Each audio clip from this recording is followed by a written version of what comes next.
ستاسو مخکې ما د قرآن مجید یو آیات کریمه تلاوت کو.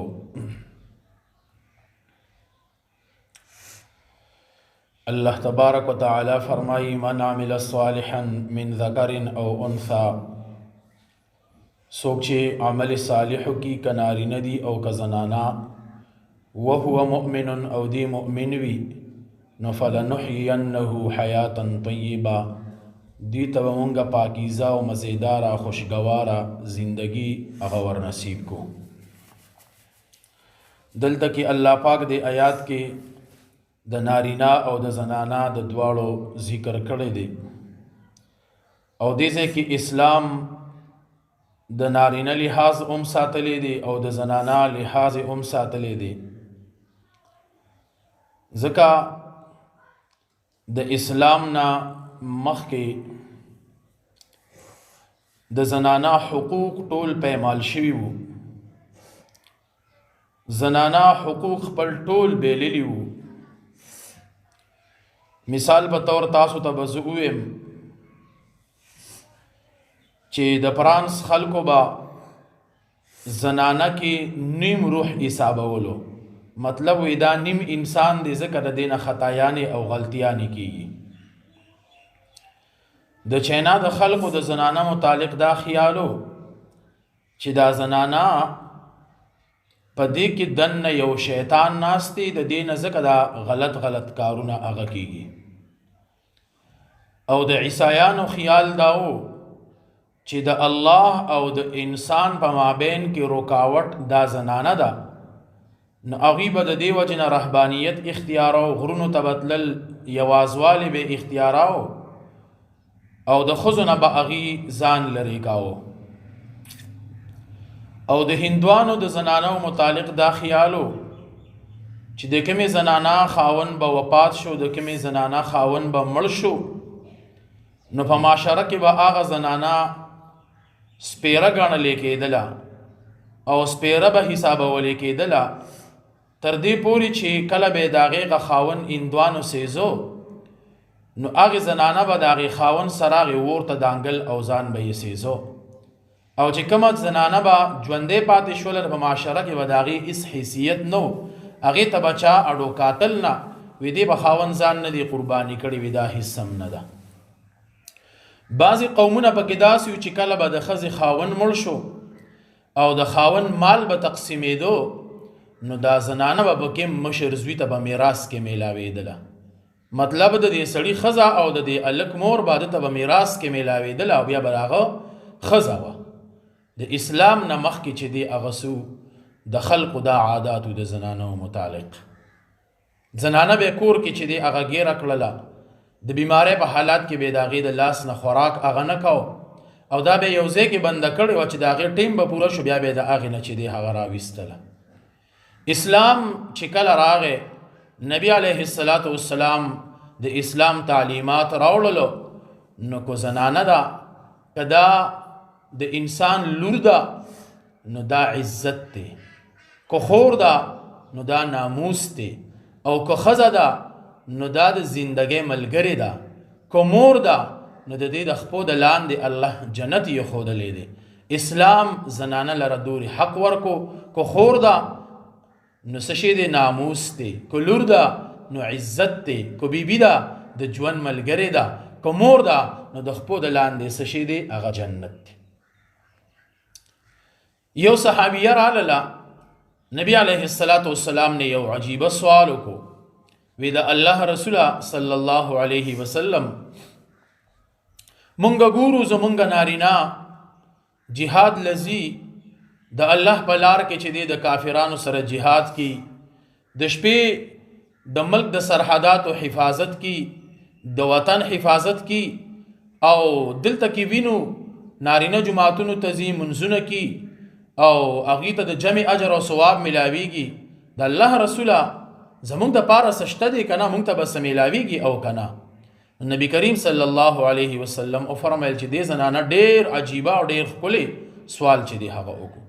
نبی علیه السلام وفرمیل چې هغه زنانه چې د هغې ماشوم بچی وي او دوا د هغې ماشوم بچي د وجې نه دا شپه رون کړي، په بستره کې پرته ده، اوړي راوړي شپه رون کړي، نو څنګه چې خاوند ته په جهاد کې د هغې اجر او ثواب میلاویږي د جهاد، دقه شانتي بیبي ته په بستره باندې د هغې بچي سره چې دا د شپه روني، په دغې شپه رونېدلو په دغې جړه انګولا سره دې ښځې ته د جهاد او د الله په لار کې چې د هغه څومره اجر او ثواب کیږي، دومره اجر او ثواب دلته دې زنانه ته میلاویږي.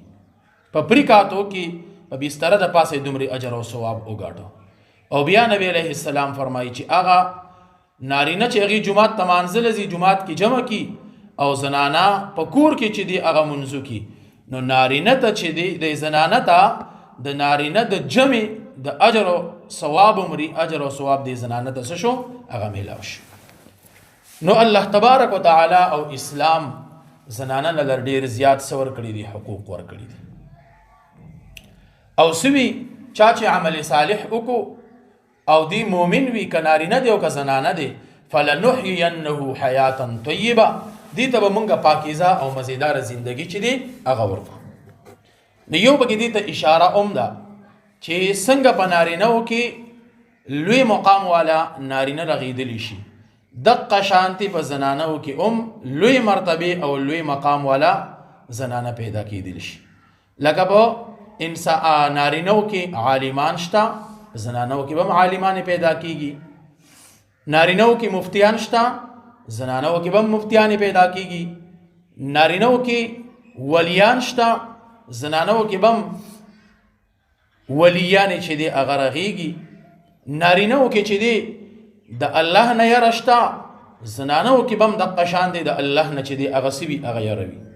عبدالله ابن مبارک رحمت الله علیه وی د حج نه را روان یم، په لار باندې راځمه، یو اوښ راله مخې له راغی، یو زنانه پې د پاسه سوره ده. وی ما پې سلام واچو، السلام علیکم ورحمت الله. زنانه ماله جواب راکو، سلام قولا من رب الرحیم. د قرآن مجید آیات راته ووی، زه پوه شوم چې یاره دې ماله د زما د سلام جواب راکو. دا د دې پورې کوم چې د الله نه یریدونکي، لکه څنګه چې په نارینهو کې داسې خلک شته چې د الله نه یریږي، خشیت وي پکې، دقه شان زنانهو کې هم داسې شته دي چې هغوی هم د الله نه ډېرې زیات یریږي. لکه د عبدالله ابن مبارک چې د کمې زنانه سره خبرې تېرې شوي دي، دا خبره ستاسو ذهن کې ږدم. عبدالله ابن مبارک رحمت الله علیه نه دویم تپوس کی د کوم ځای نه راغلی، نو هغه زنانه جواب ورکي، واتم الحج والعمرة لله. اشاره دې ته ورکړله چې مطلب حج او عمره مې وکړو، اوس واپسې کومه. بیا دې عبدالله ابن مبارک رحمت الله علیه تپوس کی دلته څه کې، په دې ځای کې څه کې، د حج عمرې نه خو راغلی، خو دلته څه کې؟ نو جواب کې وي من یضلل الله فلا هادی له. اشاره دې خبرې ته ده چې زما نه لار ګډه وډه شوې ده، زما قافلې والا زمانه چې دی هغه تیری دي. بیا مې ورته وی چې چرته به زه سبقې، نو بیا راته د قرآن مجید چې دی هغه آیات دی، آیات تلاوت کو. ادخلوا المصر، مصر ته او ښار ته به زه داخلیږم. ما ورته ووی چې بلکل زم ښار ته ځمه او ستا سره به ملګری شم، تا به چې دی زه ښار ته ورسوم خفه کېږم. نو بیا راته د قرآن آیات تلاوت کو چې واحسنوا ان الله يحب المحسنین. مطلب ته زما سره نیکی کې، الله به تعالی د هغې نیکۍ بدله داسې کې دا بدله درکړي. بیا به موږ سفر شروع کو، روان یو. عبدالله ابن مبارک رحمت الله علیه وی ما د ځان سره غلی غلی اشعار وی، چې کله دا زنانه زما په اشعارو پوه شوه، نو ما ته وی فقرؤوا ما تیسر من القرآن، ما ته وی چې د قرآن مجید تلاوت کوه د دې شعرونو په ځای باندې، الله یاد کا، د الله تلاوت، د قرآن تلاوت، ذکر او اذکار چې دی هغه وکړه. وی حیران شوم چې یاره عجیبه زنانه ده، خبرې نه کوي، جواب ماله د قرآن مجید په آیات سره راکړي، ډېره عجیبه ده. وی بیا مې ته د قوم قبیلې تپوس وکړو چې ته د چا سره تعلق ساتې، قوم قبیلې دې څه دي؟ نو بیا راته د قرآن آیات وی چې لا تسألوا عن اشیاء ان تبد لکم تسؤکم، چې د هغې څیزونو په باره کې تپوس چې دی هغه مه کوه. مطلب دا دی چې داسې بېهوده خبرې دي تپوس هغه مه کوه. ستا زما د قام قبیلې سره څه کار دی؟ بیا حیران شوم. دې دوران کې مونږه ورسېدو، یو قافلې سره ملاو شو. ما د دې نه تپوس وکړو چې دې قافله کې ستا څوک شته دی که نه، څه خلک دی پکې شته؟ وی دې بیا د قرآن آیات ووی چې المال والبنون زینت الحیات الدنیا، چې او مطلب اشاره دې خبرې ته وه چې دې قبیله کې زما بچي چې دی هغه شته دی. مې نمونې څه دي؟ وی بیا دا زنانه وی چې ابراهیم و اسماعیل و اسحاق، مطلب دې اشاره ده دې خبره ده چې یو ابراهیم، اسماعیل او اسحاق دا درې مزامن دي. وی ما आवाज وکړو هغه قافله کې، هغه نوجوانان رالل ډېر صالحه معلومېدل، د مخ نه انوارات چې دي هغه ښکارېدل هغې کې. وی چې کله هغې خپله مور ولیدله ډېر زیات خوشحاله شو. وی مور ډایرک هغې بچو ته ووی چې ویطعمون الطعام على حبه مسکینا و یتیما و اسیرا، اشاره دې خبرې ته وه چې به ده باندې ډوډۍ وخوروې. وی ما عذر پیش کو چې یاره زه خو ډوډۍ نه خورمه. نو یې بیا راته څه ووی؟ انما نطعمکم لوجه الله، دا مونږ چې تا باندې کومه ډوډۍ خورو دا د الله د رضا دپاره خورو. بیا زه مجبوره شوم ډوډۍ ته پاتې شوم. د زامنو نه مې تپوس وکړو چې دا څه معامله ده؟ لا را روان شوي یو د هغې ځای نه د دې ځای پورې را ورسېدو، دا یوه خبره چې د خولې نه نه راوباسي. ما له جواب راکړي د قرآن مجید په آیات سره. هغه نوجوانانو ته سوي عبدالله ابن مبارک ته وي دا زمونږ مور ده، دې باندې د الله یره دومره غالبه شوې ده، د الله یره په دې باندې دومره غالبه ده. 20 کاله وشو د دې 20 کاله چې د دې د خولې نه یوه خبره چې دی هغه نه ده راایستلې سوا د قرآن مجید نه. سبحان الله. معاشره کې داسې زنانه تېرې شوي دي چې 20 کاله هغې خبرې نه دي کړي، 20 کاله هغې د قرآن مجید تلاوت کړی دی. که خبره یې کړې ده نو د قرآن مجید په آیات سره هغې اشاره چې دی هغه ورکړې ده. داسې په زنانو کې لکه څنګه چې په نارینهو کې داسې هستیان شته دي چې هغې کې خشیت یره د الله تبارک وتعالی نه دومره زیاته ده، دغه شان زنانو کې هم داسې تېرې شوي دي. داسې لوی مقام والا، داسې لوی مرتبې والا زنانه دا پکې هم تېر شوي. د الله نه یریدونکي خلق نارینه دا هم تېر شوي دي. زنانه هم څومره چې نارینه و قربانۍ ورکړي دي دومره زنانه ورکړي دي. مخکې معاشره کې به د زنانه شوق د قرآن مجید سره، د تلاوت سره، د ذکر او اذکار سره. تاریخ لیکلی دی چې پخوا به کور کې په کور باندې جینۍ ناسته وه او د هغې پسې به د نکاح پیغام نه و راغلی، نو هغې به څه چل کاو؟ ځکه پخوا خو دغه کفنیانې نه وي چې قرآن مجید پکې چاپ شي یا ولیکلی شي، کمپیوټر یې نه وي وغیره. نو د جینکو به دا خیال و چې کم کور کې به هغې پاتې کېدلې قرآن مجید به شروع کو په لیکلو باندې، یو مخه، دوه مخه لیکل، درې مخه لیکل، چې 2-3 کاله به کېدو او د هغې د واده وخت به راتو نو هغې به قرآن مجید څه کړي په لیکلو باندې لیکلي. او چې کله به بیا واده کېدله نو هغه قرآن مجید به د هغې سره د تحفې په شکل کې او د یو جهیز په شکل کې تو او خاوند کور ته به پکې دا اشاره وه چې ګورې ستاسو جینۍ او زمونږ لور په خپل کور کې پاکیزه زندگی تیره کړې ده او دلیل د هغې دا قرآن مجید دی، دا قرآن مجید هغې چې دی هغه لیکلی دی. نن مونږ څه کو؟ قرآن مونږ شاته غورځولی دی، احادیث مونږ شاته غورځولی دي، مونځ او اودس مونږ شاته غورځولی دی. مونږ د پیشونو پسې شوي یو، مونږ په لا بل څه بل څه باندې چې دی هغه سر یو. دا تاریخ لږ وګورو چې کم خلق تیر شوي دي، کمې سختۍ، کم تکلیفونه هغې برداشت کړي دي. رابعه بصریه رحمت الله علیها د دې ځان له یو عجیبه یو ډېر ښایسته داستان دی.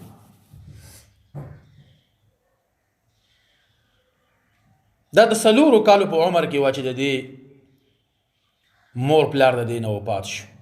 د 4 کالو په عمر کې وه او نورې 3 خویندې د دې نورې وې دا 4م نمبر وه نو دې ته بیا رابعه د دې وجې نه وي. 3 خویندې نورې وي د دې نه مشرانې او دا 4 نمبر کشره وه، نو رابعه بیا ورته د دې وجې نه وي. او بصریه د بصرې اوسېدونکې وه. د دې په علاقه باندې قحط راغی، خو داسې قحط راغی چې د خلقو نه خپل معشوقې چې دی هغه یېرې شوې. داسې خطرناک قحط راغی. د دوی خو مور پلار نه وو، د خرچې څوک نه وو، نو عاجزانانې په سوال باندې محتاجه شوې. یو لار باندې روانې دي، یو تاجرو عتیق د هغه نوم عتیق دي چې ولیدلې د دوی د مخ دا اثر او د سترګو دا اثر چې ولید ترسې پوه شو. د دې نه تپوس وکړو چې تاسو را طبیعتونه ولې خراب دي؟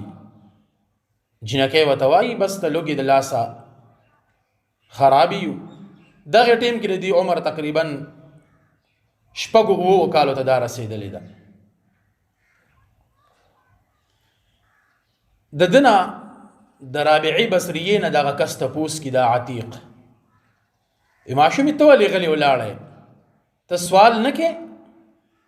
نو دا ډېر عجیبه جواب په اړوکوالي کې ورکړي. ښه سوي ورته وي چې د چا نه سوال پکار دی د هغه نه سوال کومه. سوي ورته چې د چا نه سوال پکار دی د هغه نه سوال کومه. هغه عتیق پوه شو چې یاره دا ماشومه به ډېر زیات هوښیاره ده. 2-3 تپوسونه یې نور وکړو، دی حیران کو. اخر کې دا عتیق د مشرانو خویندو ته وایي که ستاسو خوښئ نو دا کشره خور په ما باندې راخرڅه کې او د دې په ځای باندې به تاسو چې څومرې پیسې غواړئ هغه به درکړم، ستاسو دا قحط سالي ستاسو دا غریبي دا به پې ختمه شي. خویندو یې مشوره وکړه او رابعه بصریه دا پې رضا وه چې یاره ای به د خویندو زندګي به مې مزیداره شي، زه به د غلامۍ او د کنیستوب او د وینځیوالي وخت روم، خو د خویندو زندګي به مې مزیداره او خوشګواره شي.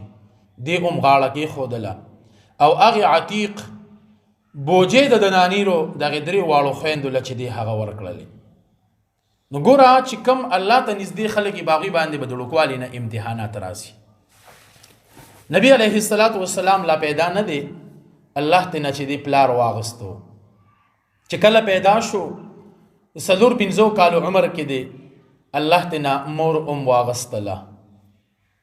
چې کله د 9 کالو عمر ته رسي یا 8 کالو عمر ته الله پاک ته نه بابا چې دی هغه واغسته.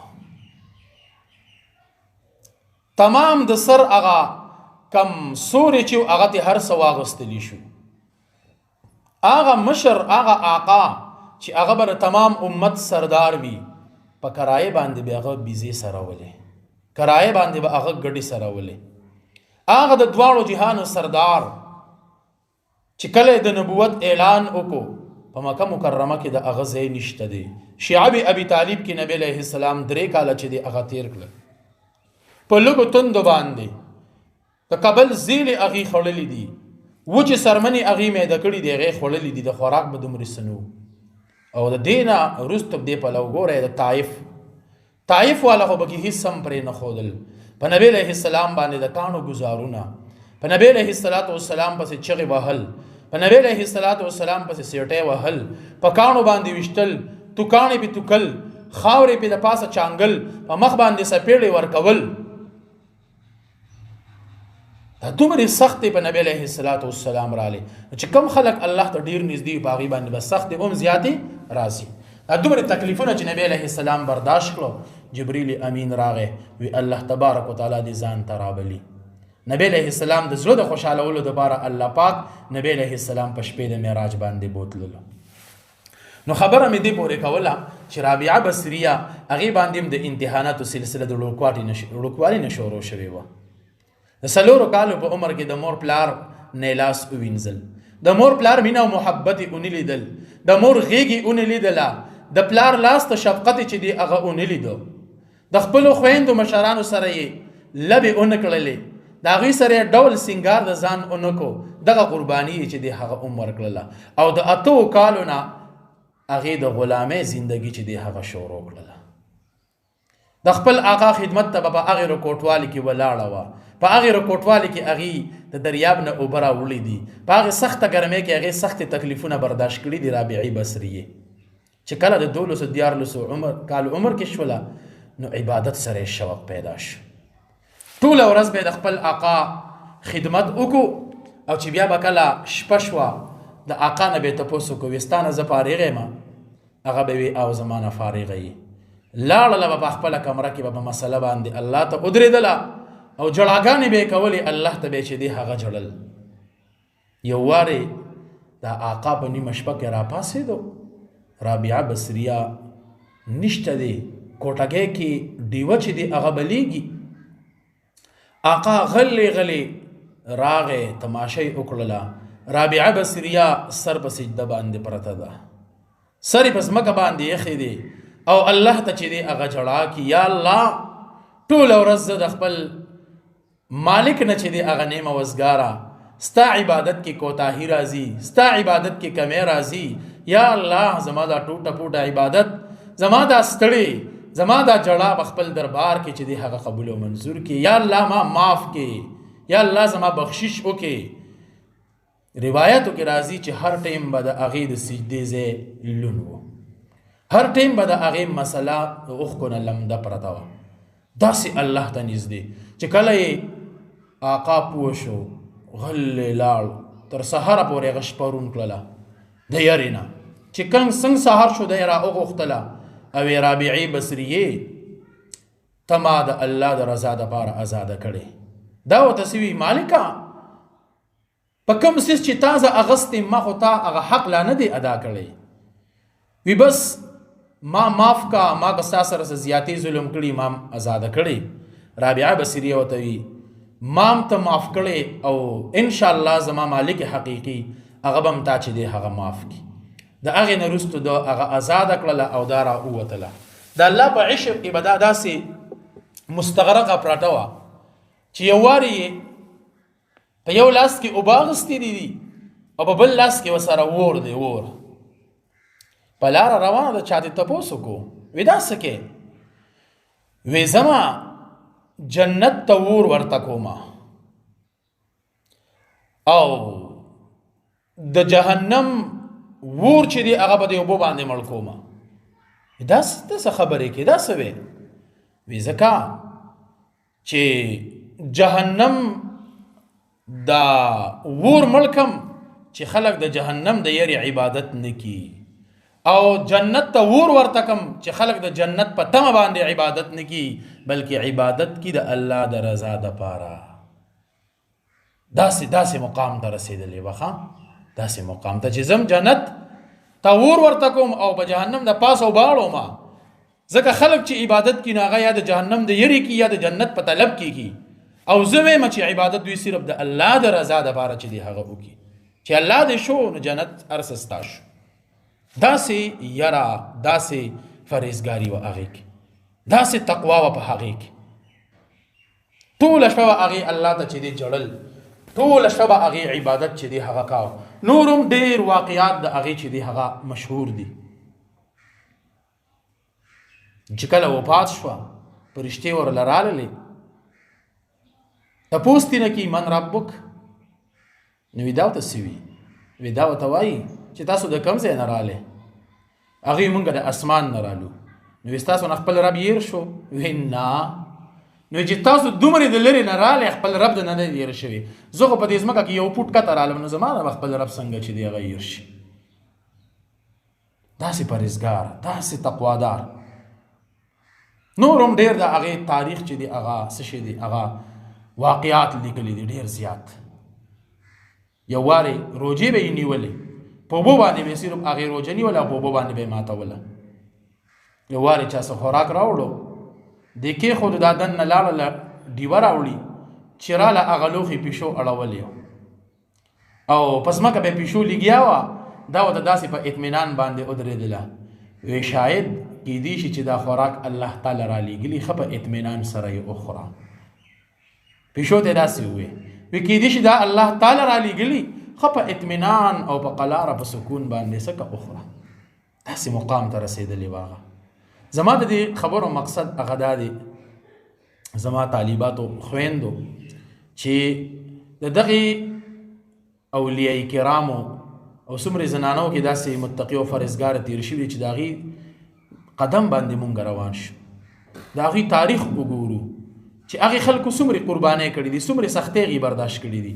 یو وارې کور کې ناسته ده، میلمانې راله 15 مسکینان، کور کې څه نشته دی، وینځي نه تپوس کي، وروسته بیا الله پاک دا ډېر شته کړې ده، ویره یوه ډوډۍ ده نور خو څه نشته، ویره یوه ډوډۍ خو د 15 میلمنو نه کافي کېږي. دې کې دروازه وټکېدله، څوک دی فقیر دی، وی زه دا یوه ډوډۍ غله ورکړه، ډوډۍ والا ورکړله او هغې میلمنو ته بس تاسو انتظار کوئ، انشاءالله د خوراک انتظام کېدو والی د خوراک به اوس راشي. لږ ساعت وروسته دروازه وټکېدله، خادمه لاړله، څوک دی؟ وی یو کس دی 2 ډوډۍ دي ورسره، وی وایه ورته چې دا زمونږ نه دي، دا به د بل چا وي. هغه لاړو، دویم کس راغی، بیا دروازه وټکېدله، څوک دی؟ یو کس دی 15 ډوډۍ دي ورسره، وی ده ته م ووایه چې بس دا زمونږ نه دي، دا به د بل چا وي، دا اوس 15 ډوډۍ هم وړئ. دې کې دریمه بیره باندې دروازه وټکېدله، څوک دی؟ یو کس دی 10 ډوډۍ دي ورسره، وی بس دا ترې نه رواله وي، دا زمونږ دي. ډوډۍ راوړلې، هغې 15 کسانو مو خوړه او دوی مو خوړه. هغه میلمانه دې تپوس کړي چې معامله څه ده؟ یو بیره کس راغی دی واپس کړو 2 ډوډو، 15 والا راغی هغه دې واپس کو، 10 والا چې راغی هغه دې پرېښودو. جواب ته څه ورکړي؟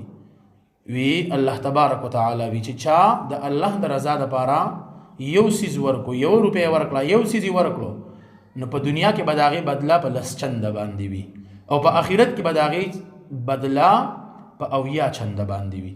نو ما یوه ډوډۍ ورکړه، خو ما پکې اخلاص او نیت مې پکې د الله د رضا و، نو چې 2 ډوډۍ رالې نو ما ته پته وه چې دا زما د هغې ډوډۍ بدله نه ده، 2 دي، دا نه دي. چې کله 15 رالې ما ته پته ولګېده چې زما ډوډۍ بدله 15 نه دي، ما په اخلاص ورکړې ده. چې کله 10 ډوډۍ رالې ما ته پته ولګېدله چې دا زما د یوې ډوډۍ هغه بدله الله پاک ماله په 10 کې چې دی هغه څه کړله، هغه راکړله. دومره د هغې یقین او باور په الله باندې چې دی هغه رخ شوی.